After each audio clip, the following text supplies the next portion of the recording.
A arca de Deus, a arca da aliança, ela era o símbolo da presença de Deus.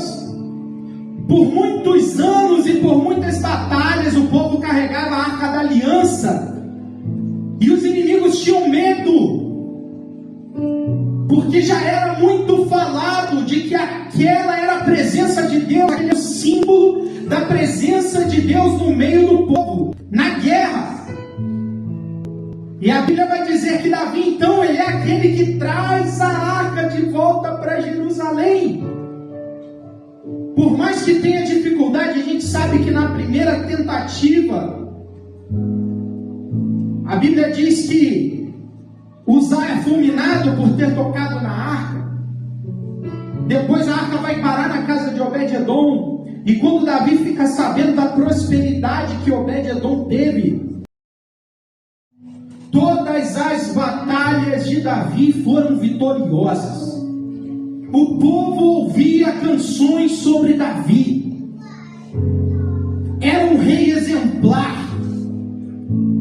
Davi tinha um coração tão ligado com a vontade de Deus, tão ligado a Deus. Davi desejava tanto a Deus, que Davi ele vai dizer assim: olha, eu vou construir um templo para o Senhor. Porque como posso eu morar num palácio? Como posso eu viver num palácio, o Senhor morar numa tenda? Nós sabemos que essa promessa não é cumprida por seu filho Salomão, porque Deus assim quis, mas o desejo nasce do coração de Davi. E eu estou falando tudo isso para você, para que você entenda. Na época da primavera, no tempo em que os reis saem à guerra, Davi enviou Joabe e com ele seus servos e todo Israel. E eles destruíram os amonitas e sitiaram Rabá, mas Davi ficou em Jerusalém. Aí está o primeiro erro de Davi. Qual era o lugar do rei no meio da batalha? O rei deveria estar lá no meio do exército, sendo protegido, é claro, mas guiando o exército. A posição do rei, ela era uma posição de batalha. E a própria Bíblia diz isso, no tempo em que os reis saem à guerra. E no final, o que a Bíblia diz? No finalzinho do versículo: mas Davi ficou em Jerusalém. Começando por aqui. E aí, querido, a palavra de Deus, ela continua nos dizendo. E ela diz: Davi ele se levanta da sua cama, vai passear no terraço do palácio real enquanto o povo estava aí. E no terraço então ele vê uma mulher tomando banho. E ele acha essa mulher bonita. E aí, querido, segundo erro de Davi, Davi estava em casa e era para estar na guerra. E Davi ele vai o quê? No momento em que o seu exército, e no momento em que seus homens estão guerreando, Davi está simplesmente passeando no terraço do palácio. E aí ele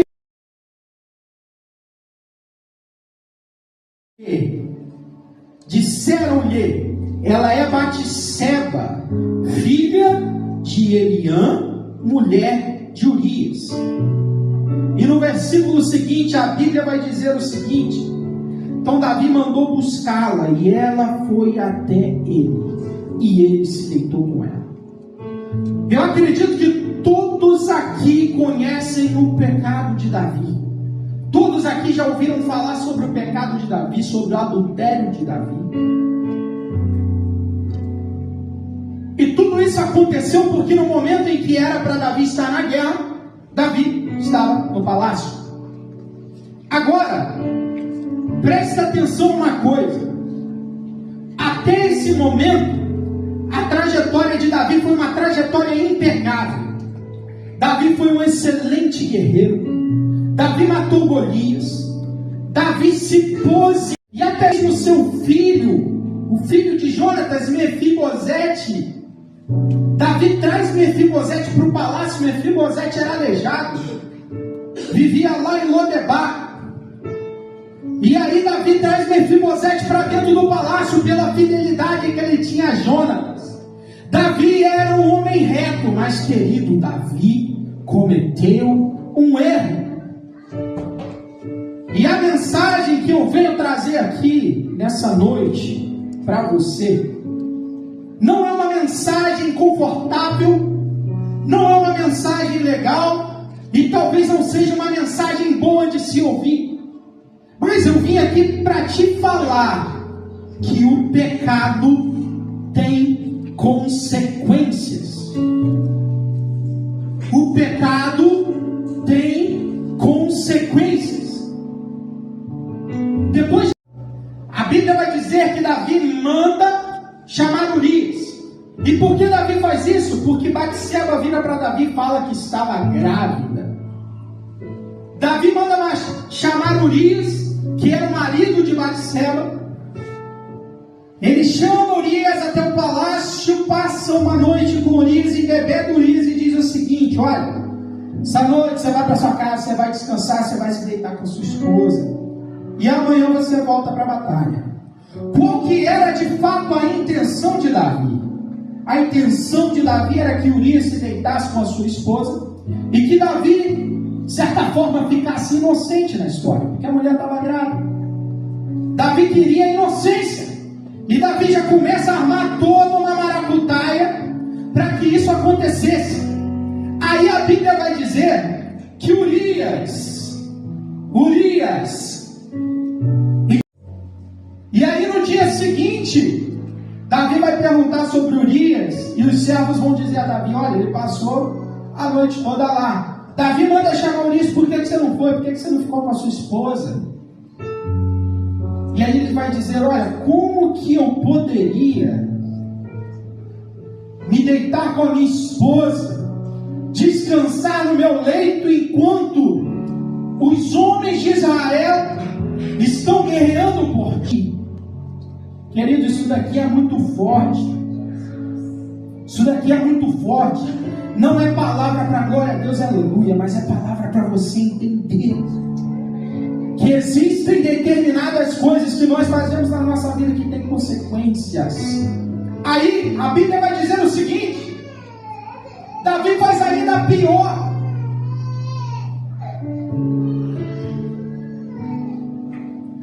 Através do próprio Urias, Davi entrega uma carta a Joabe. Joabe lê a carta e na carta está escrito que era para que colocasse Urias na frente de batalha, para que Urias então morresse.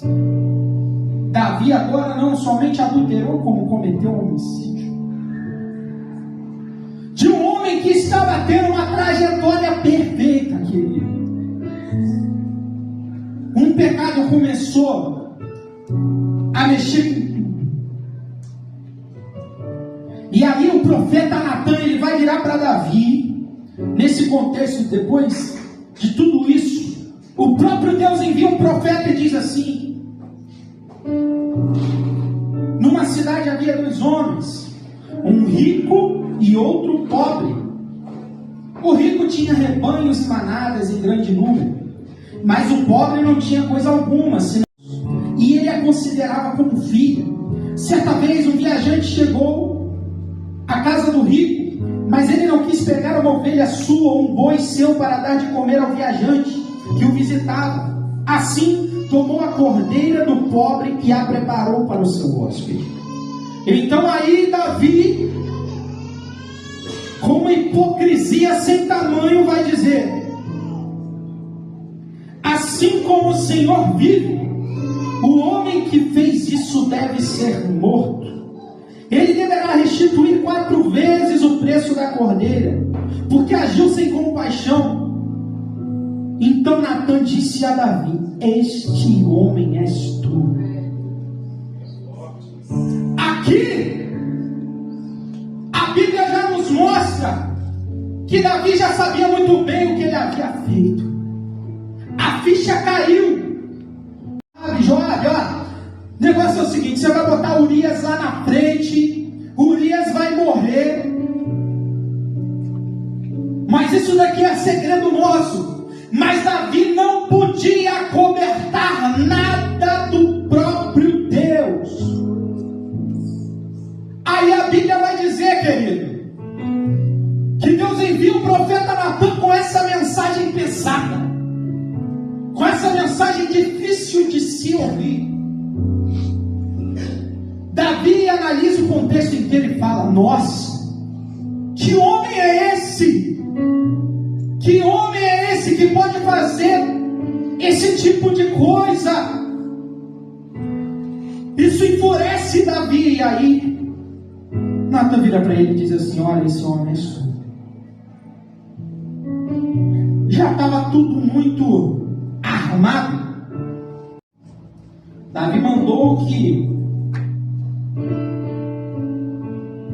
Batseba fosse morar com ele. Batseba estava então grávida. Aí agora eu queria que você prestasse atenção em algo.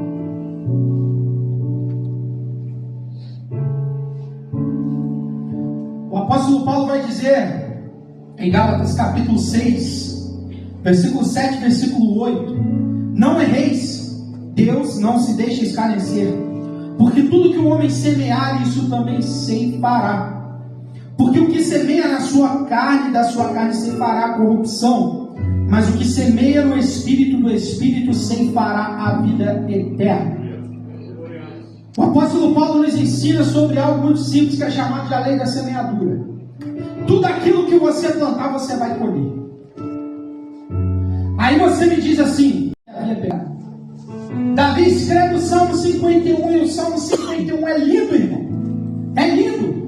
Eu já vi muita gente pregando sobre o Salmo 51. Eu já devo ter pregado sobre o Salmo 51. Mas Davi vai dizer: para que Deus não afaste dele o seu espírito. Crie em mim, ó Deus, um coração puro e renove em mim um espírito reto.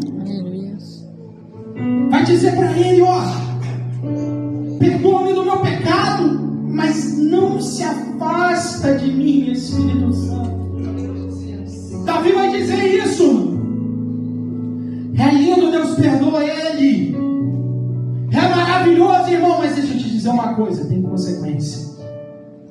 Aí, a palavra de Deus vai dizer que Natan vira para Davi e fala assim: olha, esse filho aí que está no ventre de Batseba não vai viver. Ele vai ser bom. Deus já decretou.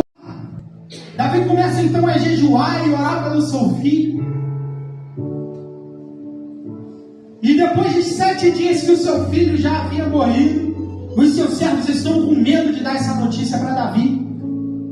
Aí a Bíblia vai dizer que Davi percebe o cochicho entre os seus servos e diz assim: o que aconteceu? O filho morreu e havia morrido. Depois disso, um de seus filhos, Aminon, começa a desejar uma de suas filhas, chamada Tamar. A Bíblia diz que Aminon arma todo um contexto para que ele pudesse se deitar com Tamar. E nesse contexto, Aminon se deita com Tamar à força. A Bíblia mostra isso. Olha que coisa. Depois de um tempo, Absalão mata Aminon. Como já não fosse o suficiente, depois de um tempo, Absalão começa a se rebelar e começa a desejar para si o reino. E começa a armar realmente todo um plano para que pudesse ter o reinado de seu pai. Olha só o que acontece, querido. A época de perseguição que Davi havia passado com Saul, agora Davi estava saindo do seu próprio reino, estava sendo perseguido fora do seu reino. E detalhe, Davi sendo rei por seu filho. Aí eu vou te dizer uma coisa hoje. A história do apóstolo Paulo é linda, é maravilhosa. A história de conversão de Paulo é linda. Mas, querido, deixa eu te dizer uma coisa. Em vida, Paulo colheu muito daquilo que ele plantou quando ainda não era cristão. Paulo foi um dos apóstolos que mais sofreu. Paulo levou picada de cobra. Paulo foi apedrejado. Paulo foi preso. Paulo sofreu um naufrágio. E na vida de Davi, o que aconteceu foi terrível. E a gente vê que a história de Davi, ela muda. Até quando nós vamos e analisamos de 2 Samuel, capítulo 11, até... Legal. E aí agora eu vou falar especificamente com você, querido. Talvez você esteja com aquele pecado aí escondido. Aquele pecado que só você conhece, que ninguém mais sabe. Deixa eu te dizer uma coisa.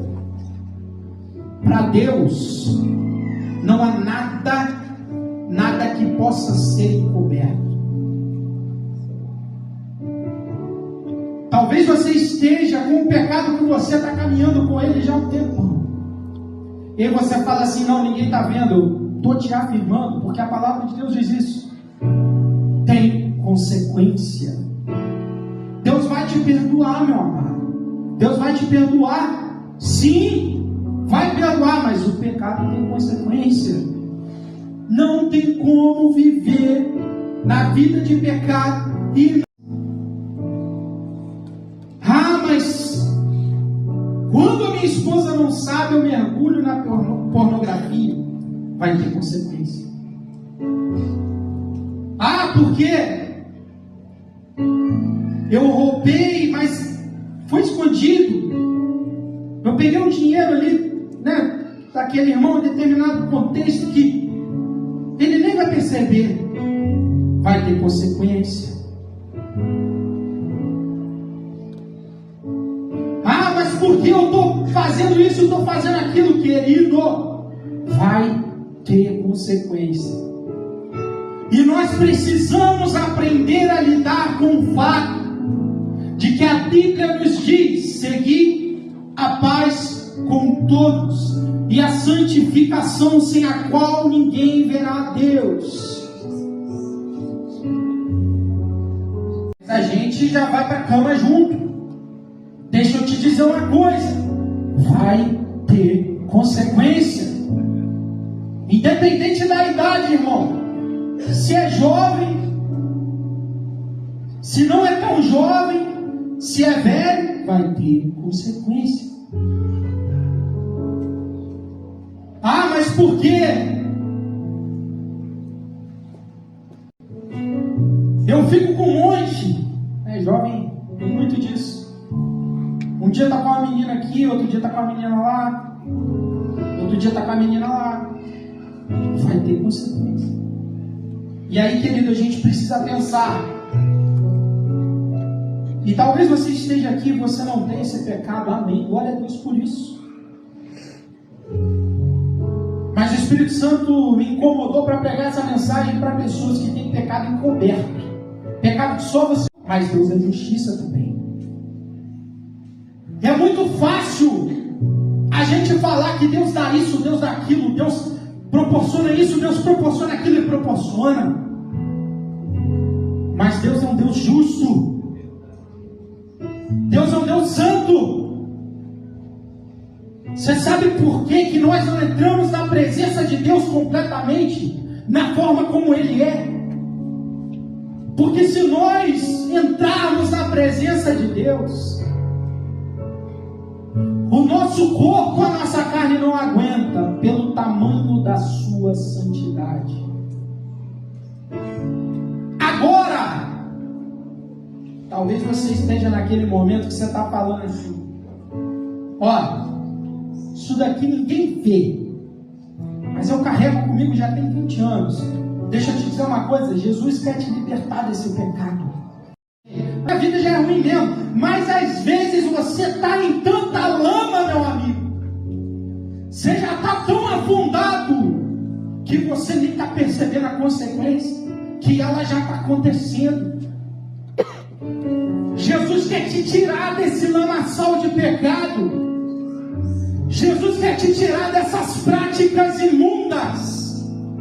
Jesus quer trazer sobre a sua vida a santificação, uma vida de retidão a Ele, uma vida com propósito, uma vida que não é dada às coisas desse mundo, é uma vida que busca a presença do Deus Todo-Poderoso, Criador dos céus e da terra.